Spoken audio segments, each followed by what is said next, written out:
Hello, you wonderful people. So a new trailer for the Loki series dropped, and I wanted to share some thoughts and theories I had about the Loki series. Obviously, in this particular trailer, we got to spend at least a little bit more time with the time variant. Obviously, them telling Loki that obviously him stealing the Tesseract ended up splintering off all these different alternate timelines, and it's like, we're here to keep the balance and everything, keep the timeline stable. So I'm curious, was it just stealing the Tesseract? Or I'm sure by that point in time, they caught him and he was off bouncing all over the place, changing so much stuff that he probably changed so much stuff constantly that it kept splintering off more and more alternate timelines. So him being the god of mischief and everything, so it's only befitting. But something that came up recently in conversations I thought was kind of interesting is obviously as we know, this is the Loki from Avengers, the first Avengers. So this is a Loki that hasn't gone through Dark World, who hasn't gone through Ragnarok, you know? So that begs the question, like, obviously he doesn't know about his mom being dead. I mean, this version of Loki still has his mom, but that's the big question. Like, the Time Variant Agency, like, they know all there is to know about him, probably every version of this character. And obviously that you see, like with Owen Wilson's character, it's about manipulating and controlling Loki. He thinks he controls him. Because I even thought it was interesting, like one of the people working for him is like, do you think you can really trust this variant of Loki? You know, and it's like, he's kind of got enough trust in himself for all of us. But that's the thing of, like, you picked, why this particular version of Loki? Like, it's like, what about his necessary skills do you need? Like, do they not have the ability to pluck Loki out from any other point in time? Like, why not pick? I mean, I guess it's like, because if they pick a Loki that's, you know, in the particular time frame he's supposed to be, like, the best Loki to probably get would be Ragnarok Loki, because that's probably the best Loki's ever been to a certain degree. Loki's still Loki regardless, but that's the best version of Loki. But if they pluck him out of time, then they're creating an alternate timeline, because everything goes wrong in Infinity War if they plucked out that particular Loki, you know, at certain points in time. I mean, not unless they picked the Loki like what he was on Asgard pretending to be Odin. But I guess it's like this Loki, it might be kind of almost like it's weird comparison to make because it's DC, but it might be almost like a Suicide Squad situation where it's like this particular Loki is disposable is what I'm trying to say, because he's kind of an anomaly, because he's kind of like, I'm wondering, could they even take him back to his original timeline and fix everything? Would that kind of restore the balance? Is that the ultimate goal at the end? Have him go around, restore all this, and then come back? Obviously Loki's got his own plans, because I'm curious, like, is he just going to go like, oh, I'm going to go to this particular time frame and I'm going to take over Asgard, or what? This might also be an opportunity to dive into Loki's past and stuff like that. Because at one point it looked like it might have been him on Asgard wearing his armor and stuff like that at one point in time. So that begs the question, like, you think at some point during the series he's going to go back home, and maybe this might even go back into like his past, obviously being a frost giant and everything. Like, never really touched on that since Thor 1. I think it's the last time they really touched on that, obviously, because that's when it was kind of most pertinent. But dealing with that, you know, because some people have brought up the fact of the matter is obviously the running themes between it, obviously like WandaVision's about, you know, grief, and we're still in the process of kind of figuring out what the full tone of everything about the message behind Falcon and the Winter Soldier will be in its totality, you know. So makes you wonder what the message and the theme is going to be behind because I think you can almost see an underlining element of grief across all. Like I said, once again, that depends on if they, because that's probably going to be something they keep from Loki, because it's like, if he knows too much about his own future, he'll be less likely to go back and be like, oh, I'm not going to go through that. Like, wait, I'm going to end up getting my neck like broken by, well, strangled and killed by Thanos. Like, you know, I'm sure telling him his future in that regard, but I'm sure they'll probably trickle it out little by little. Either he'll just figure it out on his own. I don't know.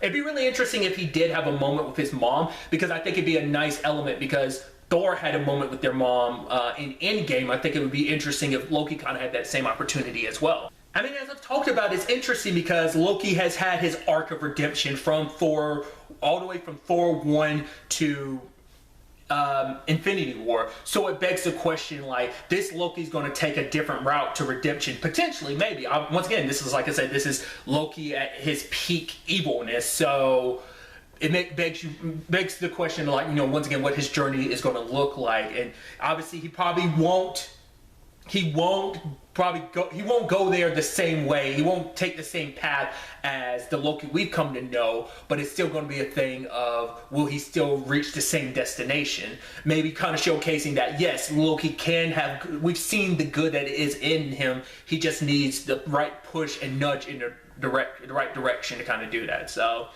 I'm sure the show is just going to be full of shenanigans of kind of like a case-by-case basis of, oh, we got to go to this particular timeline and solve this issue that you created, so on and so forth, like the ripple effects. But like I say, I'm curious, could this show have a depressing ending? Because like the question is like, well, Loki is dead in the main timeline.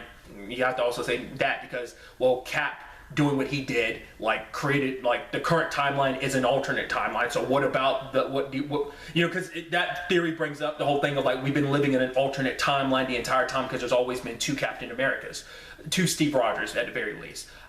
So that begs the question like, well, are they not, well, maybe because of everything that went, maybe they let Cap slide because Cap's like, oh, he's good, Loki's a villain, he's caused too much damage, but we can let what Cap did slide, because you'd assume like he repaired a lot of damage by returning a lot of the stones, with the exception of the Tesseract in that particular timeline. But I mean, he eventually returned the Tesseract to where they got it. So I'm curious on some levels, like maybe because Steve made everything right by putting back the stones, so they're like, we'll give him a pass. I'm be interested to see if that ends up being a conversation, because I'm surprised you didn't come after Steve Rogers.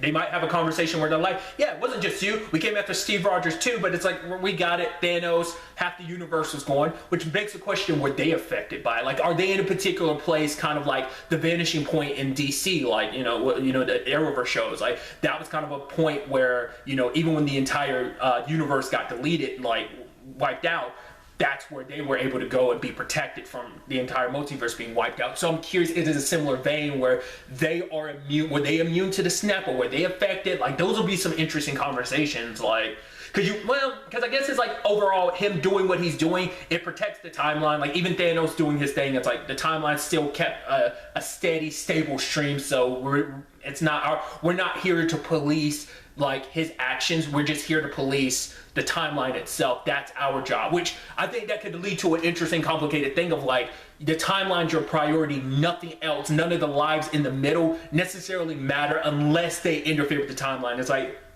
that they're very like peculiar about when they don't step in, and I think that's going to be an interesting thing if they decide to kind of cover that a little bit. Which ultimately leads to me my question. Obviously, first, what did you think about the trailer? Obviously, I spent more time just sharing thoughts and theories just about everything as a whole, but I think it's because obviously the trailer gives us a lot of like different places. We see like Loki fighting, we still don't know a lot of the story beats. We just get locations and some action sequences, but we don't really know the ins and outs of like a lot of the story beats. Obviously, they're keeping that hush-hush until obviously we see the show.